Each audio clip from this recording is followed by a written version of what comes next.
Shalom, peuple de Sion.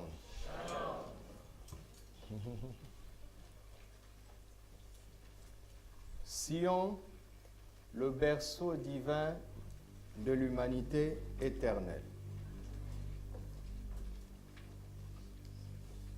Chaque jour, je me tiens ici par la foi. Chaque jour, ce que j'annonce, je le fais par la foi. Je n'ai pas de sujet préétabli.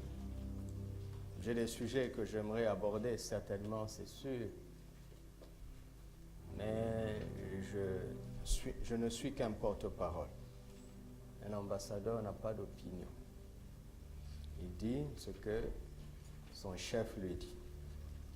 Alors, nous avons parlé de Sion, la plus belle de toutes les montagnes, vous vous en souvenez?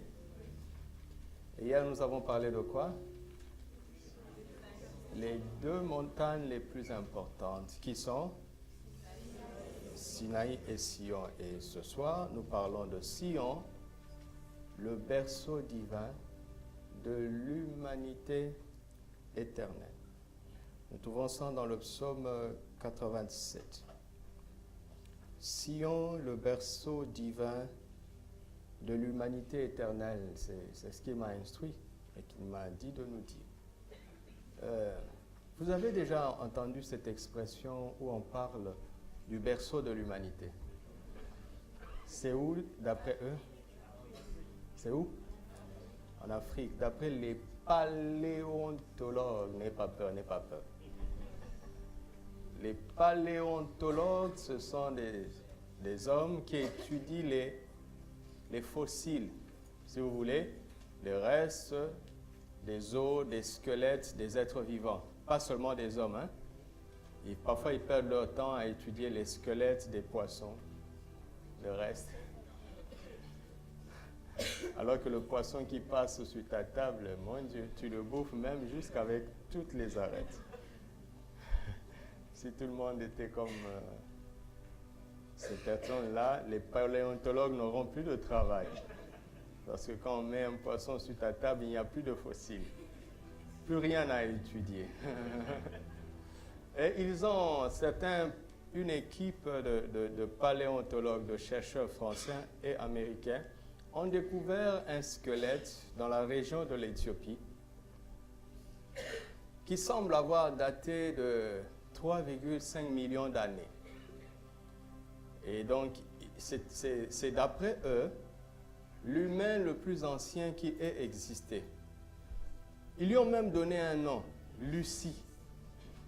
Vous en avez entendu parler? C'est pas extra, c'est sur Google. Que je ne vous impressionne pas, n'impressionne personne. Tu as lu ça sur Google. Pour qui tu te prends? C'est sur Google. Tapez berceau de l'humanité, ça s'éclate sur tes yeux tout de suite. Et plus tard, une autre équipe a découvert, maintenant dans la région du Tchad, des fossiles qu'ils ont datés à 7 millions d'années. Et ils l'ont appelé Toumaï. Il y a un intello quelque part là. Félicitations. Ils l'ont appelé Toumaï. Et donc, vous voyez, les deux plus vieux êtres humains ont été retrouvés en Éthiopie et au Tchad. Donc, c'est en Afrique, n'est-ce pas? Est-ce qu'Adam était blanc? Hein? Répondez.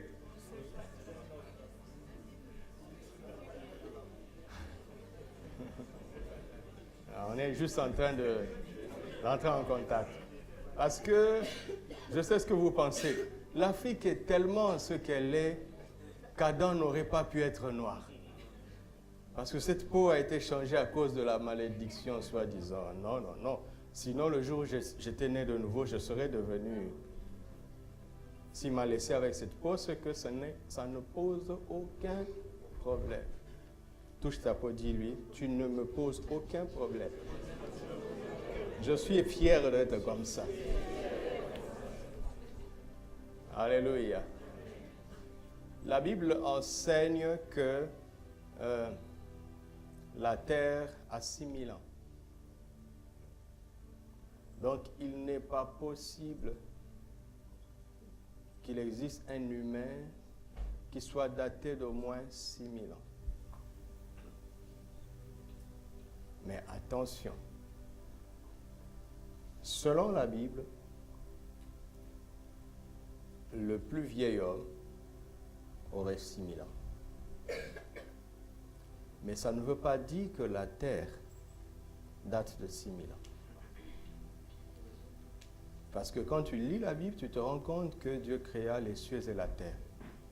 Après, on dit que la terre était informe et vide. Dieu ne sait pas créer quelque chose qui n'est pas de forme et qui ne soit pas vide. Entre Genèse 1 et Genèse 2, quelque chose s'est passé. Quand Satan a été chassé du ciel, il est venu s'acharner sur la création de Dieu. Donc, il est possible que la terre ait existé d'au moins 6000 ans. Mais il n'y avait pas d'humain avant ça. Donc, Lucie et Toumaï n'ont pas 3,5 millions d'années ou tout ça. Mais bon, qu'à cela ne tienne, ce n'est pas notre sujet. Le sujet, c'est qu'ils disent que l'Afrique est le berceau de l'humanité. Cela veut simplement dire que le premier humain, d'après eux, serait venu d'Afrique. Vous me suivez? Ça ne peut pas être vrai. Parce que Adam habitait la région de l'Euphrate. Vous entendez? Et l'Euphrate n'est pas en Afrique. Ils sont déçus, ils disent, pasteur, tu aurais dû défendre l'Afrique. Ça change quoi? Hein? Que le premier humain soit africain, ça change quoi? Qu'est-ce qu'on gagne d'ailleurs? Bon, tout ça, ce sont des suppositions. Ce sont des suppositions. Mais, là, nous sommes en train de parler d'une humanité qui n'est pas éternelle. D'accord? Mais, l'humanité éternelle a un berceau. Elle vient de Sion. La parole de Dieu est magnifique. Magnifique. Sion est le berceau de l'humanité éternelle. C'est-à-dire quoi? Nous allons le démontrer bibliquement. Quand tout sera passé, seuls ceux qui resteront seront le peuple de Sion. C'est le berceau divin de l'humanité éternelle. Vous m'avez suivi? D'où je tiens ça? Psaume 87. Tout le psaume. Il n'y a que 7 versets. Psaume 87, verset 1er. Des fils de Corée. Psaume cantique. Elle est fondée sur les montagnes saintes. L'Éternel aime les portes de Sion plus que toutes les demeures de Jacob. L'Éternel aime les portes de Sion plus que toutes les demeures de Jacob. Des choses glorieuses ont été dites sur toi, ville de Dieu. C'est quelle ville? Des choses glorieuses ont été dites sur elle. Que c'est merveilleux d'en faire partie. Si tu habites Sion, des choses glorieuses sont dites sur toi. Des choses glorieuses ont déjà été dites sur notre année. Sur notre vie. Parce que nous sommes le peuple de Sion. J'espère que vous êtes en train de comprendre que nous sommes en train de créer une année extraordinaire. Vous vous rendez compte? Nous sommes en train de créer cette année-là par la parole de Dieu. Parce que si nous ne le faisons pas, nous allons subir l'année que quelqu'un d'autre aura décidé pour nous. Dites avec moi, je refuse ça. Verset 4. Écoutez ça. Je proclame l'Égypte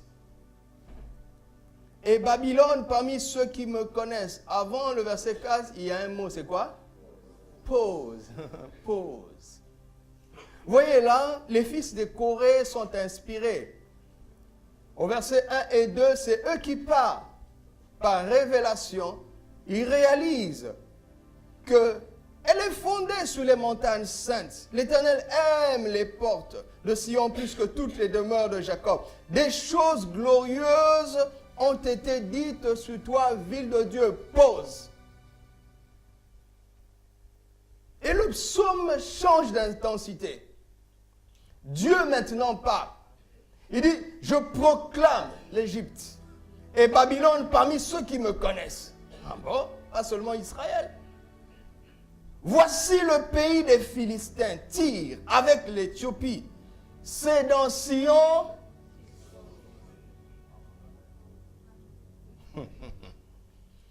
Et de Sion, il est dit, qui?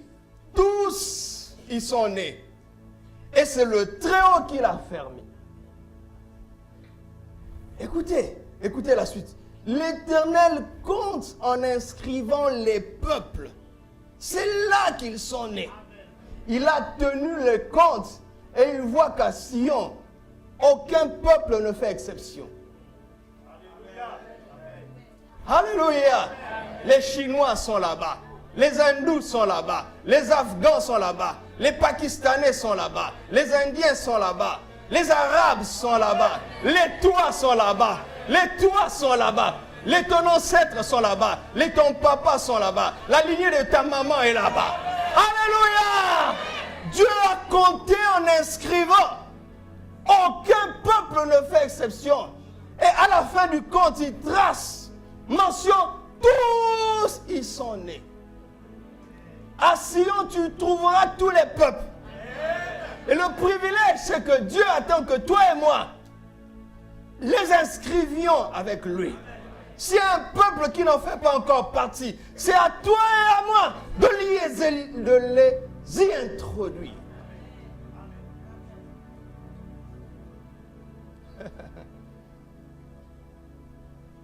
Il n'y a pas une nation qui contienne tous les peuples,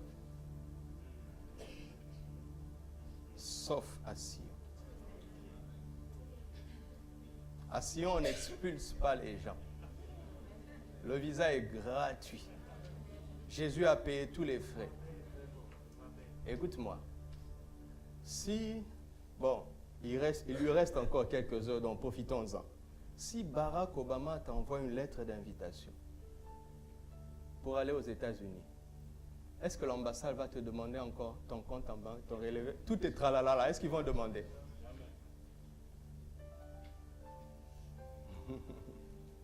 Qui peut oser refuser le visa à un invité d'Obama? Profitons parce que Trump, on ne sait pas ce qui va se passer. Surtout si tu es mexicain. Aïe, aïe, aïe. Verset 7. Et ceux qui chantent et ceux qui dansent s'écrient quoi? Toutes mes sources sont en toi. La Bible est tellement magnifique que parfois elle me bouleverse. Parce que quand on est né de nouveau, l'Esprit rend témoignage à notre esprit que nous sommes des enfants de Dieu. Et c'est par lui que nous crions Abba, Père. Abba veut dire papa, mais veut dire mon géniteur et ma source. Et à Sion, tout le monde chante et danse. Il dit toutes nos sources sont à toi. Les Arabes se rendront compte qu'ils viennent de Jésus et qu'ils n'ont pas besoin de perdre leur temps dans l'islam. Les Chinois se rendront compte qu'ils viennent de Jésus et qu'ils perdent leur temps en croyant en Confucius. Ton village se rendra compte qu'il vient de Jésus et qu'il perd son temps en étant animiste. Toutes nos sources sont en lui, car tout a été créé par lui et pour lui. Tout a été fait par la parole et rien de ce qui a été fait n'a été fait sans elle. Sion, c'est la conclusion de l'histoire. C'est le retour aux sources. Vous avez compris? Le message est fini, hein? Je pense que là, vraiment, c'est clair. Alors, peut-on commencer à prier? C'est le berceau divin de l'humanité éternelle et croyez-moi, aucun peuple n'échappera parce que Dieu a déjà fait le compte. Alléluia. Alléluia.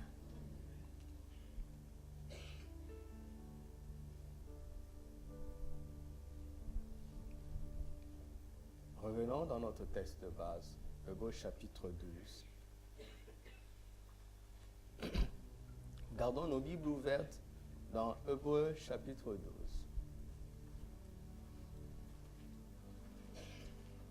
Nous allons maintenant cheminer pas à pas dans cette réalité. Je vais continuer à enseigner. Et tout à l'heure, je disais, Seigneur, comment allons-nous répondre à ta parole? Parce que vous savez, le plus important, c'est de savoir comment répondre à la parole. Quand Dieu nous parle. Alléluia. Que Dieu nous parle ne suffit pas. Parce que Dieu envoie sa parole en espérant une réponse favorable, une réponse de foi. La clé, c'est de toujours savoir comment répondre à la parole de Dieu. Vous entendez? Comment répondre? Samuel entendait la voix de Dieu, mais il ne savait pas comment répondre. Mais quand Élie l'a instruit sur la manière dont il devait répondre, sa vie a changé de dimension à partir d'une seule réponse. Que ta vie change de dimension ce soir, au nom de Jésus. Que le Saint-Esprit t'instruise comment répondre à la parole de Dieu. Et je disais, Seigneur, comment allons-nous répondre à ta parole ce soir? Il m'a dit ceci. Prenez du temps dans l'adoration jusqu'à ce que vos esprits s'imprègnent des réalités de cette nouvelle vie. Et c'est quand nos esprits vont s'imprégner de cela que chacun saura de manière personnelle comment répondre à cet appel de Sion. Alléluia. Hébreux chapitre 12, à partir du premier verset. Nous allons lire Hébreux 12, 1 à 2, puis 18 à 24. Nous tous donc aussi, puisque nous sommes environnés d'une si grande nuée de témoins, rejetons tout fardeau et le péché qui nous enveloppe si facilement, et courons avec persévérance dans la carrière qui nous est ouverte, ayant les regards fixés sur Jésus, le chef et le consommateur de la foi, qui, en vue de la joie qui lui était réservée, a souffert la croix, méprisé l'ignominie, et s'est assis à la droite du trône de Dieu. Verset 18. Vous ne vous êtes pas approchés d'une montagne qu'on pouvait toucher et qui était embrasée par le feu, ni de la nuée, ni des ténèbres, ni de la tempête, ni du retentissement de la trompette, ni du bruit des paroles telles que ceux qui l'entendirent demandèrent qu'il ne leur en fût adressé aucune de plus, car ils ne supportaient pas cette déclaration. Si même une bête touche la montagne, elle sera lapidée. Et ce spectacle était si terrible que Moïse dit, « Je suis épouvanté et tout tremblant. » Mais vous vous êtes approchés, de la montagne de Sion. Vous êtes approchés de la montagne de Sion. Maintenant, il décrit cette montagne. Vous êtes approchés de la montagne de Sion. La montagne de Sion, c'est quoi? De la cité du Dieu vivant. La Jérusalem céleste, des myriades qui forment le cœur des anges, de l'assemblée des premiers-nés inscrits dans les cieux, du juge qui est le Dieu de tous, des esprits des justes, pas des corps de justes, mais des esprits des justes, parvenus à la perfection, de Jésus lui-même, de Jésus qui est le médiateur de la nouvelle alliance et du sang de l'aspersion qui parle mieux que celui d'Abel. Donc nos saisons au courant de cette année, je vais l'expliquer demain ou samedi, vont nous aider à méditer sur chacun de ces éléments qui caractérisent la montagne de Sion. Mais remontons juste un peu. Regardez, il est dit, dans le verset 23, on parle des esprits des justes parvenus à la perfection, n'est-ce pas? Les esprits des justes n'aient pas peur. De toute façon, c'est la Bible. Mais on va l'expliquer. Des esprits des justes parvenus à la perfection. Parvenus à la perfection. Mais avant les esprits des justes, on parle de l'assemblée des premiers-nés inscrits dans les cieux. Hébreux 11, 39 à 40. Tout cela, à la fois desquels il a été rendu témoignage, n'ont pas obtenu ce qui leur était promis. Dieu ayant en vue quelque chose de meilleur pour eux? Non, pour nous, afin qu'ils ne parvinssent pas sans nous à la perfection. Ce qui manquait pour qu'ils parviennent à la perfection, c'était toi et moi. Et comme nous y sommes arrivés, ici sur terre, on nous appelle l'assemblée des premiers-nés, et eux aussi, on ne les appelle pas des corps, pas des âmes, mais des esprits des justes parvenus à la perfection. Mais qu'est-ce qui relie les deux? Jésus, le médiateur de la nouvelle alliance, et son sang précieux, qui nous purifie et qui nous rend. Nous sommes parfaitement saints, parfaitement justes, comme Jésus, et grâce à Jésus, par son sang. Eux, ils ont été déclarés justes en espérance, parce qu'ils ont placé leur foi dans un sacrifice qui était l'image du sacrifice parfait de Jésus. Et quand Jésus est venu et qu'il a offert son sacrifice, avant de monter au ciel avec son sang, pour obtenir pour nous une rédemption éternelle, vous voyez ça dans Hébreux 9, 11 à 12, Jésus n'est pas directement allé au ciel. Quand il a rendu l'âme, quand il a rendu l'esprit, il est descendu. Et Pierre nous révèle qu'il est descendu dans les séjours des morts et il a prêché aux captifs qui étaient en prison. Qu'est-ce que cela veut dire? Quand il est descendu là-bas d'abord, non mais c'est un film magnifique. C'était magnifique. Quand il est descendu, il a dit à Satan, donne les clés de la mort et du séjour des morts. Il a dépouillé Satan. Et il a commencé à proclamer la libération de tous ceux qui avaient cru et qui étaient morts. Abraham et compagnie. Il dit, vous êtes maintenant sauvés parce que vous aviez placé votre espérance dans le sacrifice qui annonçait le mien. Sortez. Et c'est tellement vrai que plusieurs corps des saints ont été ressuscités et sont venus dans Jérusalem. Tu te rends compte, ton grand-père, arrière-grand-père,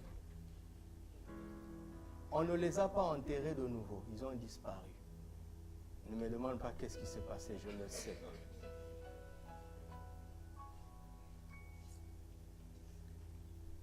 Avant l'œuvre de la croix, quand un juste, c'est-à-dire un croyant, mourait, il allait dans le sein d'Abraham, mais pas encore au paradis. Mais Jésus dit aux brigands qui avaient cru, en dernière minute, dit, je te le dis, aujourd'hui, tu seras avec moi au paradis. À partir d'aujourd'hui, quand un chrétien meurt, il ne va pas dans le sein d'Abraham, le sein d'Abraham n'existe plus. Il va dans le paradis, le lieu d'attente des saints, dans la présence du Seigneur.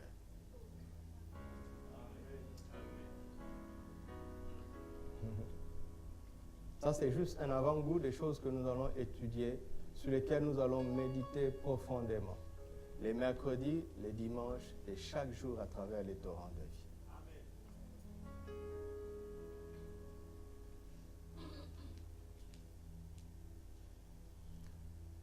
Regardez, À Sion,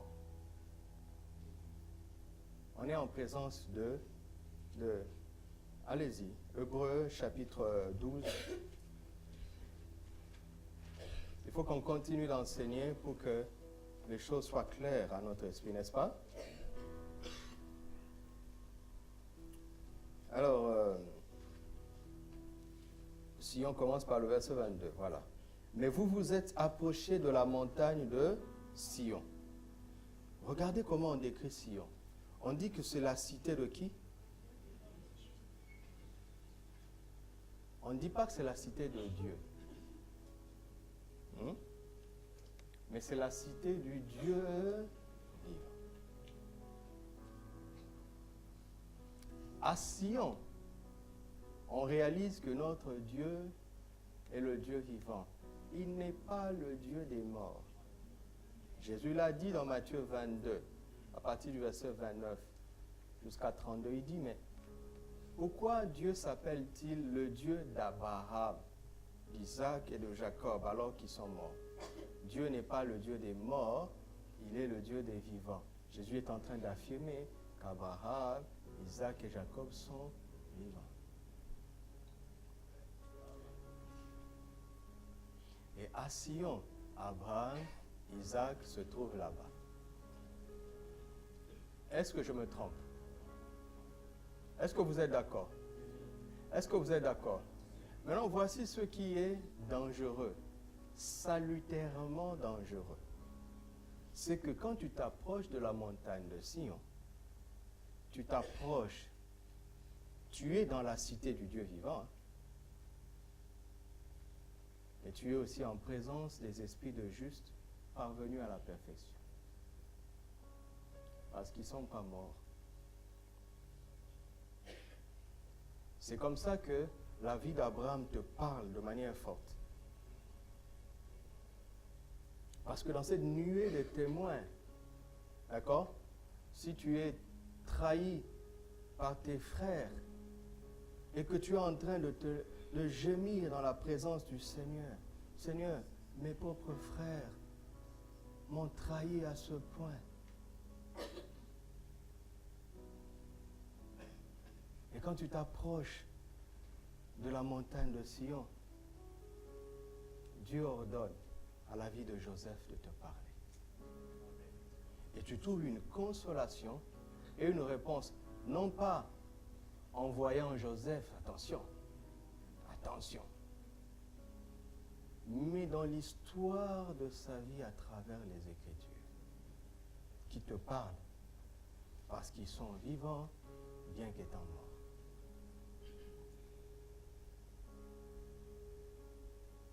Le Seigneur te parle, son esprit te parle, et la vie des saints te parle à travers les Écritures. Et parfois tu entres dans cette réalité comme si ça devenait ta propre vie. Un verset de la Bible qui ne t'a pas été adressé devient ton argument de victoire. Ça devient ta part. Tu t'en appropries.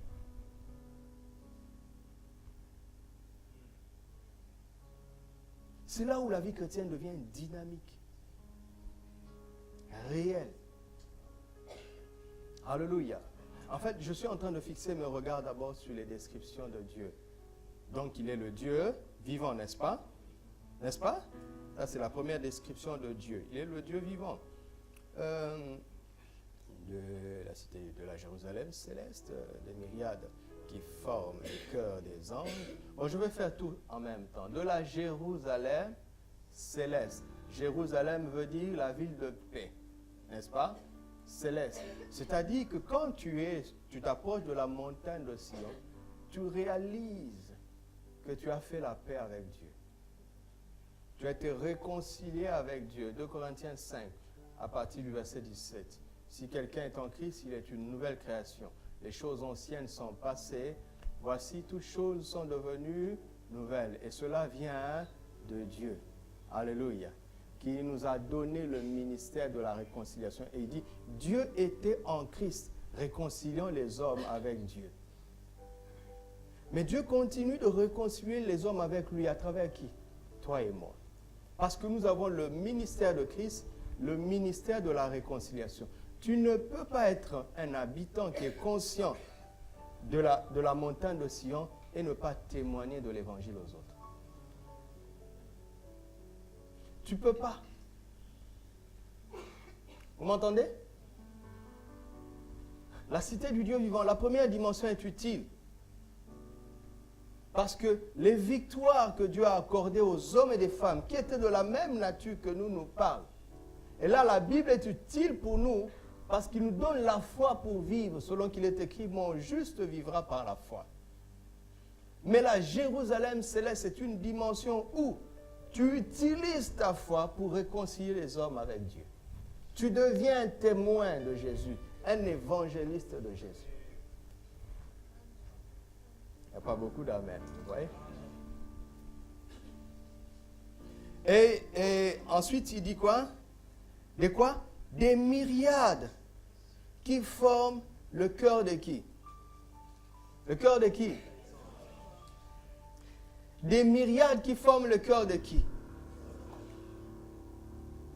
Ce n'est pas normal qu'un chrétien soit toujours conscient des démons et des sorciers. Dis à ton frère, approche-toi de la montagne de Sion.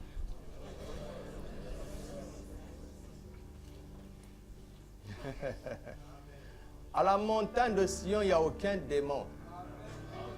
Mais il y a des anges qui chantent les louanges du Dieu vivant. C'est pour ça qu'il n'y a pas de peur là-bas. Il n'y a pas d'inquiétude là-bas. On est en sécurité. Ceux qui se confient en l'Éternel sont comme la montagne de Sion. Elle ne chancelle point et elle est affermie pour toujours.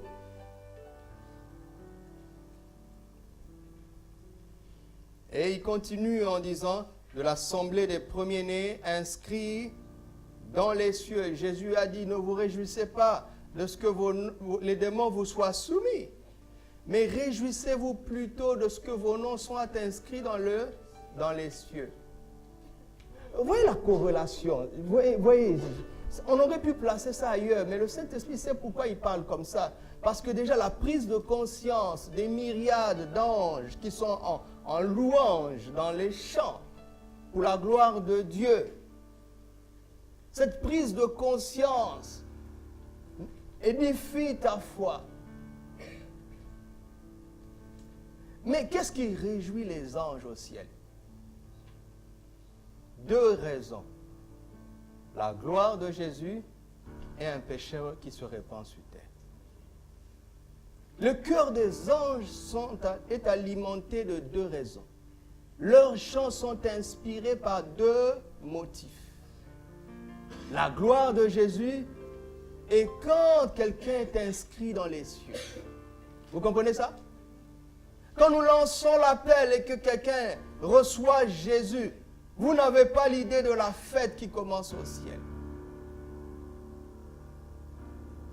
Vous avez compris? Le cœur des anges est immédiatement après l'assemblée des premiers-nés inscrits dans les cieux.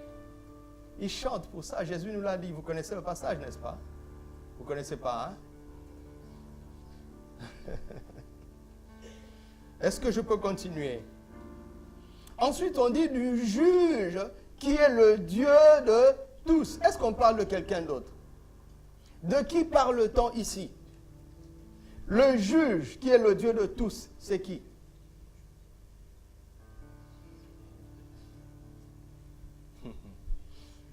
On va s'arrêter là. Si vous ne répondez pas, on ne continue pas. Je vais regarder la chère chorale. Le juge qui est le Dieu de tous, c'est qui? Le juge qui est le Dieu de tous, c'est qui? Le juge qui est le Dieu de tous, c'est qui? Sale plénitude. Le juge qui est le Dieu de tous, c'est qui?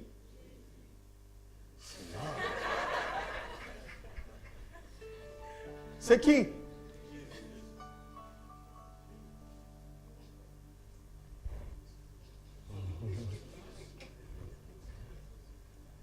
On va revenir sur ça. C'est notre texte de base. Allons dans Jean chapitre 3. Verset 17. Jean 3, 17. Nous allons continuer d'enseigner parce qu'il faut poser de bonnes bases. Alléluia. Afin que nous soyons vraiment comme la montagne de Sion. Nous ne chancellerons pas. On ne va pas être ballotté à tout vent de ruse et de doctrine. N'est-ce pas? Parce qu'on va être fermement établi dans la parole. Et notamment ici, dans la réalité de Sion. Jean 3, à partir du verset 17e. Dieu, en effet, n'a pas envoyé son Fils dans le monde pour qu'il juge le monde, mais pour que le monde soit sauvé par lui. Celui qui croit en lui n'est point jugé, mais celui qui ne croit pas est déjà jugé. Pourquoi? Parce qu'il n'a pas cru au nom du Fils unique venu de Dieu. Et ce jugement, c'est que la lumière étant venue dans le monde, les hommes ont préféré les ténèbres à la lumière parce que leurs œuvres étaient mauvaises. Car quiconque fait le mal est la lumière, haït la lumière, et ne vient point à la lumière de peur que ses œuvres ne soient dévoilées.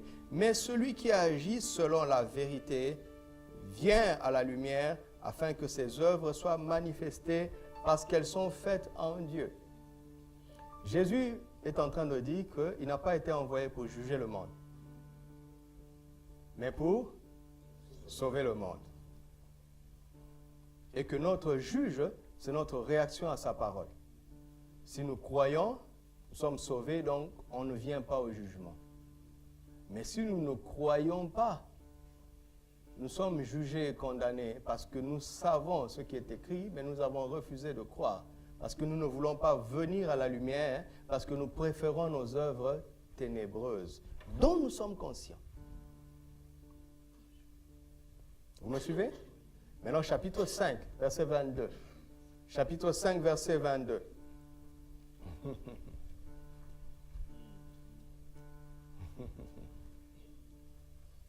Le Père, maintenant il parle du Père, hein?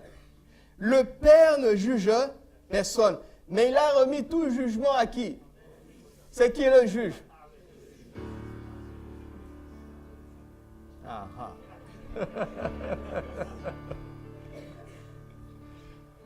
Afin que tous honorent le Fils comme ils honorent le Père.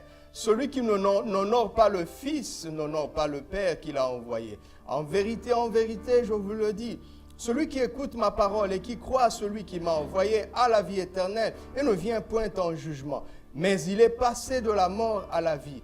En vérité, je vous le dis, l'heure vient. Et elle est déjà venue, où les morts entendront la voix du Fils de Dieu. Et ceux qui l'auront entendu vivront. Car comme le Père a la vie en lui-même, ainsi il a donné au Fils d'avoir la vie en lui-même. Et il lui a donné le pouvoir de quoi? Parce qu'il est...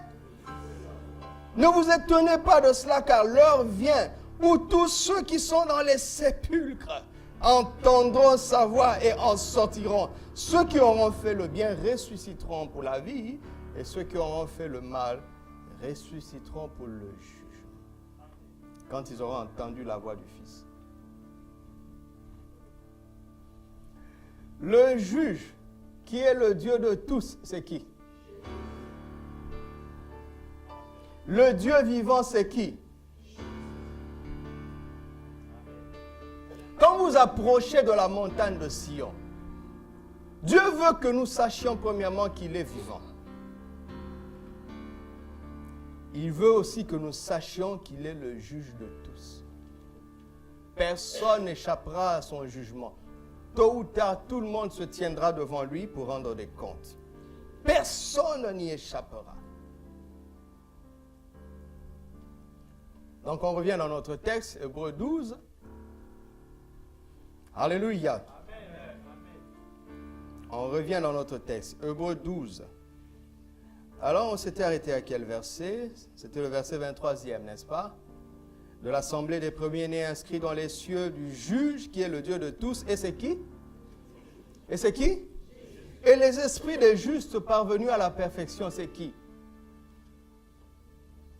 C'est toute personne qui est morte en Christ.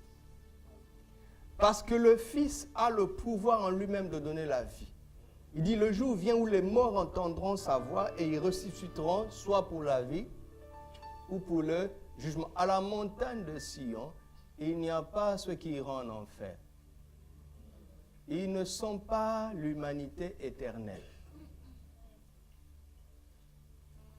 Alléluia. Verset 24, c'est mon préféré. Là maintenant, c'est clair. À la montagne de Sion, on s'est approché de qui? De Jésus. Il est le médiateur de la nouvelle alliance. Et on s'approche aussi de quoi? De son sang. Le sang d'aspersion, qui parle mieux que celui d'Abel. Alléluia. Maintenant, c'est là où tous les peuples sont nés, à Sion. Alléluia. Tous les peuples sont nés à Sion grâce à Jésus. Pour 3 raisons. La première raison, c'est qu'il est le Dieu vivant. Donc, il est celui qui donne la vie. Car le salaire du péché, c'est quoi? Mais le don gratuit de Dieu, c'est quoi? En qui? Vous comprenez? Donc, premièrement, la montagne de Sion, le premier ministère qu'il exerce, c'est le ministère de la vie.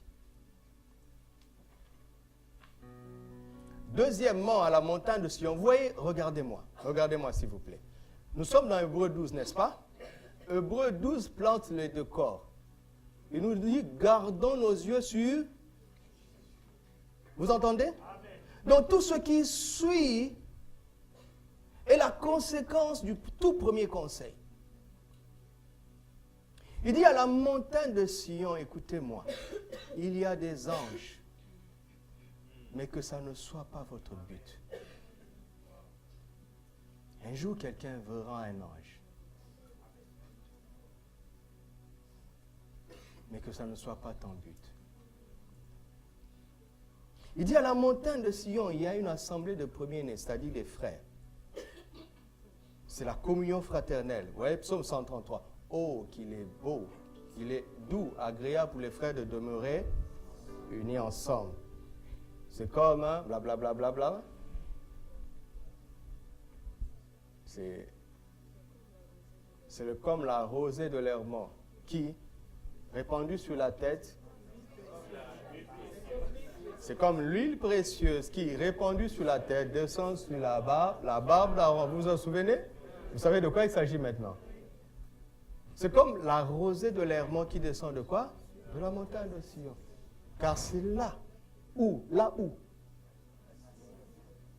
Oui. Voilà. Dans une communion fraternelle agréable. Parce que 2 frères en Christ peuvent être ensemble et se faire du mal. Il n'y a aucune douceur là-bas, aucune joie. Non, il ne parle pas de ça. Il parle de vivre la communion fraternelle dans l'amour. Dieu n'envoie pas la bénédiction là où 2 frères qui sont nés de nouveau se querellent. Dieu n'envoie pas la bénédiction là où plusieurs frères nés de nouveau s'assemblent pour critiquer leur autre frère. Il n'envoie pas sa bénédiction là-bas. Pourtant, pendant qu'ils sont en train de critiquer, leurs noms sont inscrits dans les cieux. Du moins pour l'instant. Vous comprenez? Ah ouais, c'est tellement cohérent. Mais il dit, écoutez, la communion fraternelle est puissante, mais gardez vos yeux sur Jésus. Parce qu'on ne peut pas ne pas regarder à Jésus et continuer à être unis. Ce qui fait que nous sommes unis, c'est parce que nous regardons dans la même direction. Parce que nous avons un même but. Il y a un texte quand j'étais à l'école où ce texte était intitulé comme suit. Forcez-les à bâtir ensemble et ils deviendront des amis. Quand vous avez un même but, vous allez vous entendre, du moins pour l'instant. Le fait de regarder dans la même direction. Alléluia. Mais voici le secret. Le secret, c'est de garder les yeux sur Jésus. À la montagne de Sion, il y a des esprits de justes parvenus à la perfection. Mais si on n'explique pas ça bien, quelqu'un priera ici pour voir Abraham. Quelqu'un espérera un jour voir Moïse. Il espérera un jour voir Élie. Demandez à Pierre, Jean et Jacques sur la montagne de la transfiguration. Quand Jésus paraît dans sa gloire, les prophètes disparaissent. Si vous voulez connaître la vraie valeur des choses, mettez-les à côté de Jésus.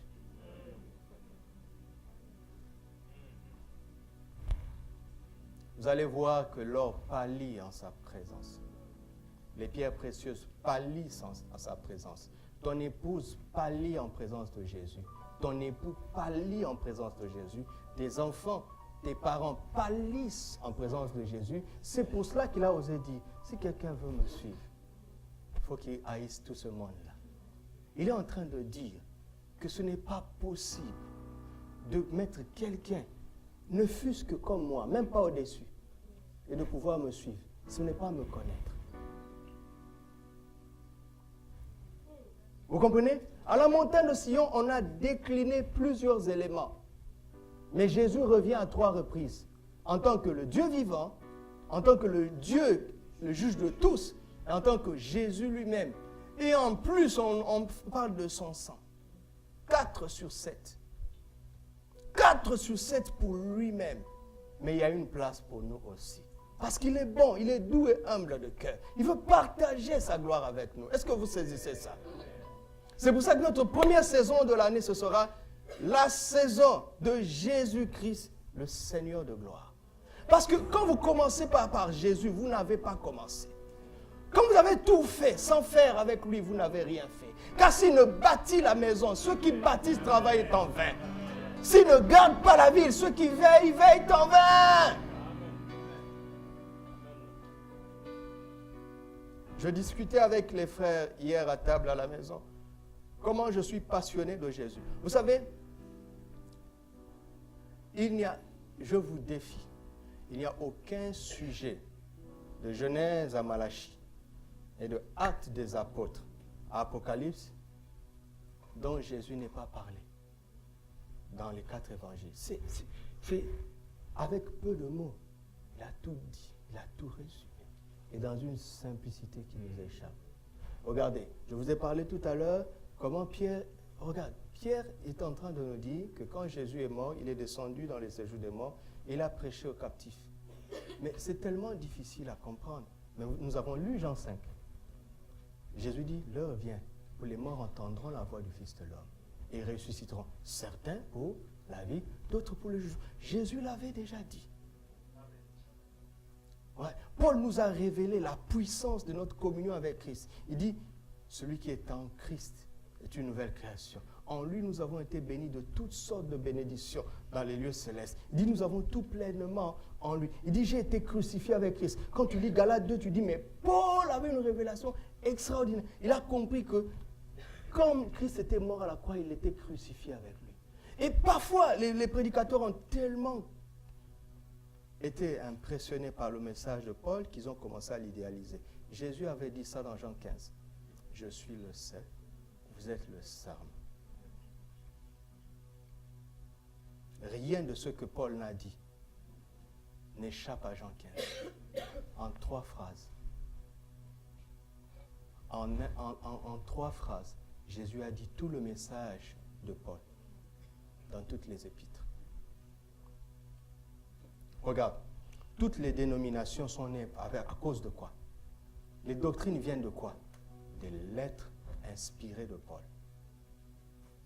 Regarde, si tous les chrétiens commencent à regarder à Jésus, il n'y aura plus de dénomination. Écoutez, tout ce que Paul a dit est juste, mais il n'avait pas la sagesse de Jésus pour trouver les mots qui poseraient pas de problème aux gens mal intentionnés. Parce que ce sont les gens mal intentionnés. Pierre l'a dit. Dit notre frère Paul. Dit des choses difficiles à comprendre que les gens mal intentionnés sont en train de tordre. Quand vous lisez Paul, vous avez l'impression que Paul est celui qui est en train de dire mais le salut est aussi pour les païens. Mais Jésus a prêché à Samarie. Jésus a fait l'éloge de l'officier romain et de la femme syro-phénicienne. Mais Jésus avait déjà tout fait. Mais il fait ça doucement. Je suis un passionné de Jésus. Parce qu'on ne m'a pas demandé de regarder à Paul. Et la seule fois où Paul me demande de l'imiter, il s'explique.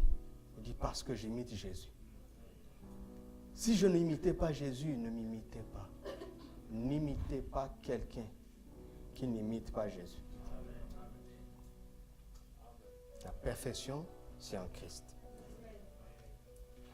Vous avez compris? La montagne de Sion, c'est Jésus. Amen.